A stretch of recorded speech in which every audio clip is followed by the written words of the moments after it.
నవగ్రహ ప్రదక్షిణ ఎప్పుడు ఎలా చేయాలి? నవగ్రహాల పూజ చేయడం అనేది హిందూ సంప్రదాయంలో చాలా ప్రాముఖ్యమైన విషయానికి మనిషి జీవితం, మానసిక ప్రశాంతత అనేవి నవగ్రహాల స్థితిగతులపై ఆధారపడి ఉంటాయని విశ్వసించడం, అందుకే ఈ పూజలో పద్ధతులను తప్పకుండా పాటించడం చాలా ముఖ్యం. నవగ్రహాల పూజలో కొన్ని నియమాలు, పద్ధతులు ఉన్నాయి. వాటిని పాటించడం ద్వారా మంచి ఫలితాలు లభిస్తాయని నమ్మకం. తలస్నానం. నవగ్రహాల పూజ ప్రారంభించాలంటే ముందుగా పక్రిపొడిగా తలస్నానం చేసుకోవాలి. శుద్ధత అనేది మొదటి దశ. మూలవిరాట్ దర్శనం. ఆలయంలో ప్రవేశించే ముందుగా మూలవిరాట్, ప్రధాన దేవత దర్శనం చేసుకోవాలి. ఆ తరువాత మాత్రమే నవగ్రహాల పూజ మొదలు పెట్టాలి.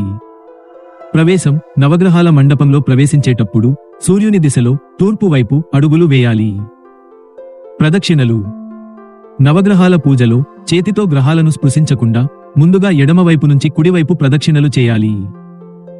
ఈ ప్రదక్షిణలు పూర్తయ్యాక రాహుకేతువులను పూజించి కుడివైపు నుంచి ఎడమవైపున మరిన్ని ప్రదక్షిణలు చేయాలి.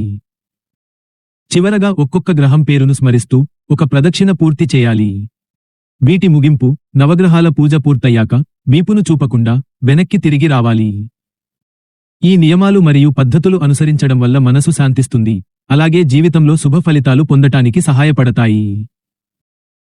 ఈ పద్ధతులను పాటించి నవగ్రహాల పూజ చేస్తే మీరు అనుకున్న దిశలో మంచి మార్పులు కనపడతాయని నమ్మకం. ఇలాంటి మరిన్ని ఆసక్తికరమైన విషయాలు తెలుసుకోవడానికి మా ఛానల్ను సబ్స్క్రైబ్ చేయండి.